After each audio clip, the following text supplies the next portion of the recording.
Dans Malachie 4.2, le soleil de justice désigne le Seigneur. Tous les germes microbiens sont tués par le soleil. Aussi, maintenez-vous dans la lumière du Seigneur pour être délivrés de tout germe spirituel, doute, crainte et suspicion. Le Seigneur donna à l'apôtre Jean une nouvelle vision de lui-même.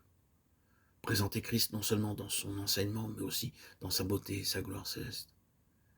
Apocalypse 19.16 le révèle comme le roi des rois et le Seigneur des seigneurs. Le livre de l'Apocalypse contient un message particulier pour la fin des temps.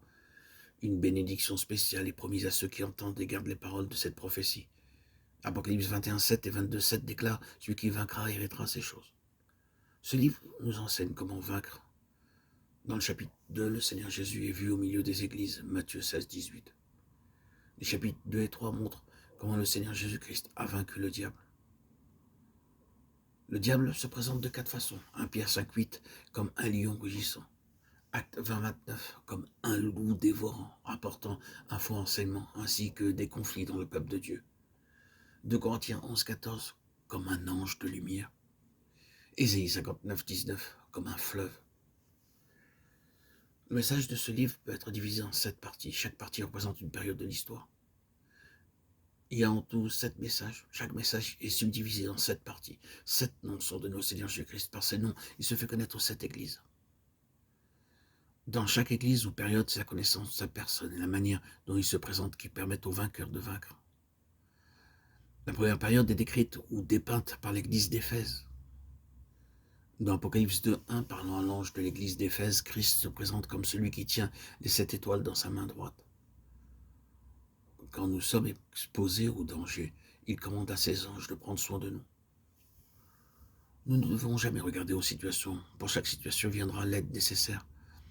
Les anges sont des esprits au service de ceux qui doivent hériter du salut. Hébreux 1.14. Selon Acte 12.7, les anges ne nous accompagnent pas tout au long de notre route. L'ange accompagna Pierre un bout de chemin seulement.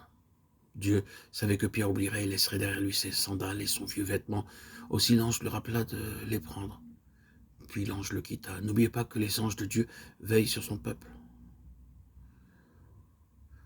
À Quetta, 58 000 personnes moururent en 18 secondes. Un croyant seulement fut tué, alors que 92% de la population fut détruite. Cet événement arriva en 1974. Le Seigneur se présente aussi à son Église comme celui qui marche au milieu des 7 chandeliers d'or. Beaucoup de croyants furent emprisonnés et chassés par les persécutions. Acte 12, 1, 3. Jean s'interrogea certainement, disant « Quel sera l'avenir de l'Église ?» Le Seigneur répondit « Ne regarde pas l'état extérieur. Je suis au milieu de l'Église. Je construis mon Église et pour cela, je ne m'appuie pas sur les constructions humaines et les biens.